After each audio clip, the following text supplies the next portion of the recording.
क्रोध से तन, मन और धन की हानि होती है। क्रोध से हानिकारक और कोई वस्तु नहीं होती। जय श्री कृष्ण मित्रों, आज फिर से हम आपके अपने चैनल ज्ञान डोरी में आप सभी प्यारे दर्शकों का हार्दिक स्वागत करते हैं। भगवान श्री कृष्ण आप पर हमेशा कृपा बनाए रखें और आपकी सभी मनोकामनाएं पूरी करें। वीडियो शुरू करने से पहले अगर आप चैनल पे नए हैं तो चैनल का सब्सक्राइब बटन अवश्य दबा दीजिए, ताकि भगवान श्री कृष्ण के ज्ञान सागर में से ढूंढकर कुछ मोती आपके लिए हम हमेशा लाते रहें। जय श्री कृष्ण मित्रों। प्रिय मित्रों, इस संसार में हर तरह के लोग हैं, जिनमें सबका स्वभाव अलग अलग होता है। कोई शांत स्वभाव का है तो कोई क्रोध करने वाला। मित्रों, महात्मा बुद्ध एक तपस्वी थे। उन्होंने अपने जीवन में क्रोध, मोह, लोभ सब कुछ त्याग दिया था। तो आइए मित्रों, आपको उन महापुरुष की कहानी सुनाते हैं।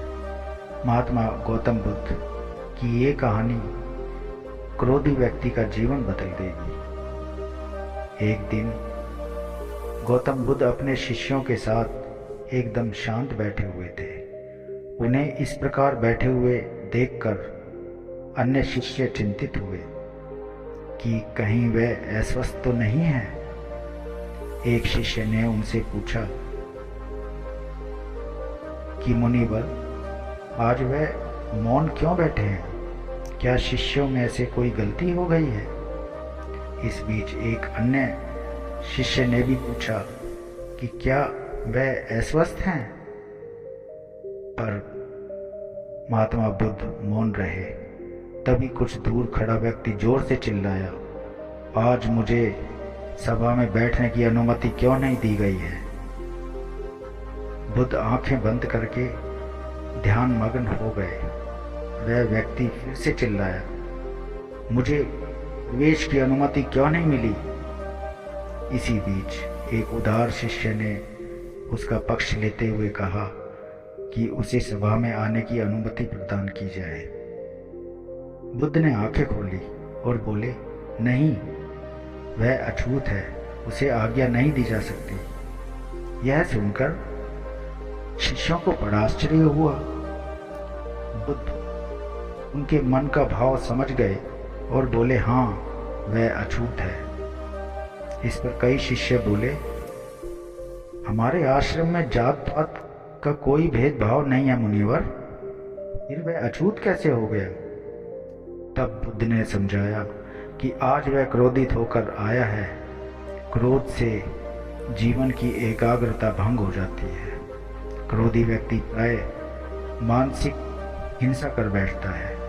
इसलिए जब तक वह क्रोध में रहता है तब तक अछूत होता है। इसलिए उसे कुछ एकांत में खड़े रहने दिया जाए। क्रोधित शिष्य भी बुद्ध की बातें सुन रहा था। पश्चाताप की अग्नि में तपकर वह समझ चुका था कि अहिंसा ही मनुष्य का महान कर्तव्य, वह परम धर्म है। वह बुद्ध के चरणों में गिर गया और कभी क्रोध न करने का प्रण लिया। प्रिय मित्रों, आशय यह है कि क्रोध के कारण व्यक्ति अनर्थ कर बैठता है और पश्चाताप उसे बाद में होता है, जिसका कोई लाभ नहीं मिलता। इसलिए हमें क्रोध नहीं करना चाहिए। असल मायने में क्रोधित व्यक्ति अछूत हो जाता है और उसे अकेला छोड़ देना चाहिए। क्रोध करने से तन, मन और धन तीनों की हानि होती है। क्रोध से ज़्यादा हानिकारक और कोई वस्तु नहीं होती। बुद्ध अपने शिष्यों को दे रहे थे उपदेश, तभी एक व्यक्ति को बुद्ध की बातें अच्छी नहीं लगी। वह उठा और बुद्ध का अपमान कर दिया। प्रिय मित्रों, बुरी बातों को बार बार याद करने से हमारी परेशानियां बढ़ती हैं, मन अशांत हो जाता है। इसलिए दुख होने वाली बातों को भूलकर आगे बढ़ना चाहिए। प्रिय मित्रों, इस संबंध में गौतम बुद्ध का एक प्रसंग आपको बताता हूँ। गौतम बुद्ध अलग अलग क्षेत्रों में भ्रमण करते हैं और अपने शिष्यों को उपदेश देते थे। एक गांव में वे उपदेश दे रहे थे। बुद्ध ने कहा कि क्रोध ऐसी अग्नि है जिसमें क्रोध करने वाला खुद भी जलता है और दूसरों को भी जलाता है। बुद्ध के प्रवचन सुनने के लिए बड़ी संख्या में लोग वहाँ बैठे हुए थे। उन लोगों में बहुत गुस्से वाला एक व्यक्ति भी बैठा हुआ था। उसे ये बातें पसंद नहीं आई।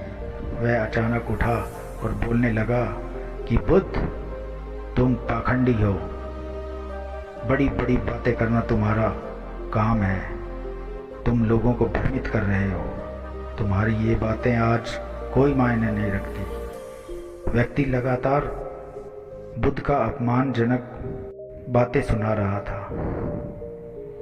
वहाँ बैठे सभी लोग ये देख रहे थे कि बुद्ध ये सब शांति से सुन रहे थे, लेकिन कुछ बोल नहीं रहे थे। क्रोधी व्यक्ति बुद्ध को शांत देखकर और ज़्यादा क्रोधित हो गया और बुद्ध के पास गया और उनके मुंह पर थूक कर वहाँ से चला गया। घर जाकर क्रोधी व्यक्ति का मन शांत हुआ तो उसे अपने किए पर बहुत पछतावा हुआ। वह बुद्ध से क्षमा मांगने पहुंचा, लेकिन उस गांव से बुद्ध पड़ोस के गांव के लिए निकल चुके थे। वह व्यक्ति बुद्ध को खोजते हुए दूसरे गांव में पहुंच गया। वहां व्यक्ति को जैसे ही बुद्ध दिखाई दिए, वह उनके चरणों में गिर गया और क्षमा मांगने लगा। बुद्ध ने उस व्यक्ति से पूछा कि तुम कौन हो और क्षमा क्यों मांग रहे हो? उस व्यक्ति ने कहा, क्या आप भूल गए? मैंने कल आपके साथ बुरा व्यवहार किया था, आपका अपमान भी किया था। बुद्ध ने कहा, बीता हुआ कल मैं वहीं छोड़ आया और तुम अभी भी वहाँ रुके हुए हो। तुम्हें गलती पर पछतावा है, तुमने पश्चाताप कर लिया, अब तुम निष्पाप हो गए हो। बुरी बातें याद करते रहने से हमारा आज बर्बाद हो जाता है। इस आदत की वजह से भविष्य भी बिगड़ सकता है, इसलिए बीते हुए कल की बातों को भूलकर आगे बढ़ना चाहिए। प्रिय मित्रों, एक बार की बात है, एक परेशान व्यक्ति ने संत से कहा कि मेरे जीवन की बाधाएं खत्म ही नहीं हो रही हैं। संत उसे एक नदी किनारे ले गए और किनारे पर खड़े होकर कहा कि जब ये नदी सूखेगी तब हम आगे बढ़ेंगे। किसी भी बाधा को दूर करने के लिए हमें आगे बढ़ते रहना चाहिए मित्रों। अगर रुक जाएंगे तो कभी भी लक्ष्य तक नहीं पहुंच सकेंगे। इस संबंध में एक लोक कथा प्रचलित है। कथा के अनुसार एक व्यक्ति के जीवन में समस्याएं बहुत अधिक थी। बचपन से ही उसे परेशानियों का सामना करना पड़ रहा था। पिता का देहांत हो चुका था और बचपन में ही माता भाई बहनों के लालन पोषण की जिम्मेदारी उस पर आ गई थी। बड़े होने पर व्यक्ति का विवाह हुआ, लेकिन शादी के बाद उसकी समस्याएं और अधिक बढ़ गई। उसके जीवन में एक परेशानी खत्म होती तो दूसरी आ जाती थी। एक दिन वह प्रसिद्ध संत के पास गया और उसने संत से कहा कि मुझे अपना शिष्य बना ले, मैं परेशान हो गया हूँ, मैं बहुत दुखी हूँ। संत ने कहा कि ठीक है, तुम मेरे शिष्य बन जाओ, मुझे बताओ क्या परेशानी है। शिष्य ने कहा कि गुरुजी, एक समस्या खत्म नहीं होती और दूसरी सामने आ जाती है, इस कारण मैं बहुत दुखी रहता हूँ। किसी भी काम में सफलता नहीं मिलती। गुरुजी ने कहा, ठीक है, मैं तुम्हारी समस्याओं को हल कर दूंगा या कोई हल बता दूंगा, अभी तुम मेरे साथ चलो। गुरु नए शिष्य को लेकर नदी किनारे गए। किनारे पर पहुंचकर गुरुजी ने कहा कि हमें ये नदी पार करनी है।